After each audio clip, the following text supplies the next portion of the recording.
मूर्तियों का प्रकट होना, शिलान्यास होना, बाबरी मस्जिद को तोड़ देना और एएसआई की खुदाई होना, ये सारी कहानियाँ वहाँ भी चलेंगी, चूँकि ये प्री प्लान है।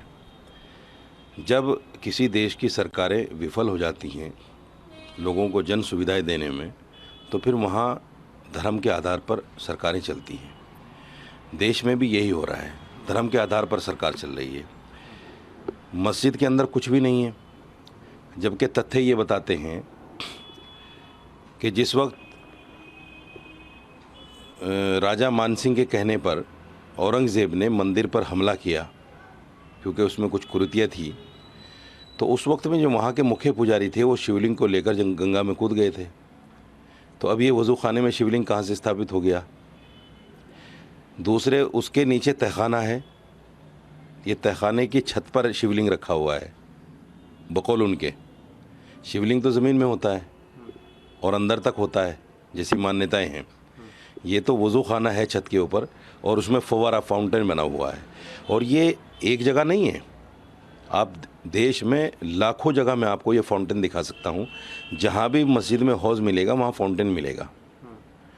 अब सवाल ये है कि अगर हम राम मंदिर को, कृष्ण के मंदिर को तोड़ सकते हैं, यानी औरंगज़ेब मंदिर को तोड़ सकता है, तो क्या आज का मुसलमान सालों साल उस शिवलिंग की हिफाजत करता रहेगा?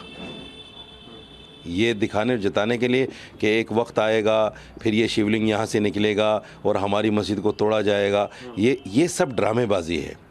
देश विफल है, सरकार विफल है, और ये सब ड्रामेबाजी हो रही है। मैं आपको कुछ तथ्य और बताता हूँ। ये जगह, इसका खसरा नंबर है 9130, और ये लॉ है, मैं आपको बताता हूँ, एक लॉ है। लॉ ये है कि जिस जगह का, जिस रकबे का डिमार्केशन नहीं होता उस पर सूट एक्सेप्ट नहीं होता कोर्ट में, लेकिन कोर्ट ने इसको बाईपास करके इस लॉ को, उस सूट को एक्सेप्ट कर लिया। दूसरे, लोग कहते हैं कि औरंगज़ेब ने ये मस्जिद तोड़ी है, हालांकि औरंगज़ेब से पहले जलालुद्दीन मोहम्मद अकबर का जो ज़माना था उस वक्त में भी ये मस्जिद मौजूद थी, ये उससे भी पहली मस्जिद है। तो औरंगज़ेब ने कहाँ से मंदिर तोड़ दिया? ये झूठ है। ये ऐसा ही झूठ है जैसे बाबरी मस्जिद में एक झूठ इन्होंने फैलाया था कि मंदिर तोड़कर मस्जिद बनी है, जिसको सुप्रीम कोर्ट ने अपने फैसले में नकारा कि हमें ऐसा कोई अवशेष नहीं मिला जिससे मंदिर तोड़कर मस्जिद बनाई गई हो, सिद्ध होता हो। सेम कहानी यहाँ भी वही है, एक झूठ फैला रहे हैं, भ्रम फैला रहे हैं। तीसरी बात यह है कि दीन मोहम्मद का एक केस आया था 1936 में, 1937 में उसका फैसला आया, और उस फैसले में उसके ऑर्डर में लिखा हुआ, मेरे पास उसके ऑर्डर की कॉपी है, उस ऑर्डर में लिखा हुआ है कि ये मस्जिद जो है हनफी वक्फ बोर्ड की मस्जिद है, इसमें सालों साल से प्रेयर होती है, नमाज होती है, और यहाँ पर साल में एक बार उर्स भी होता है। 1937 में लिखा हुआ है, ये कि ऑर्डर में लिखा हुआ है। तो मुझे समझ नहीं आता कि मूर्तियाँ और शिवलिंग प्रकट कैसे हो जाती हैं।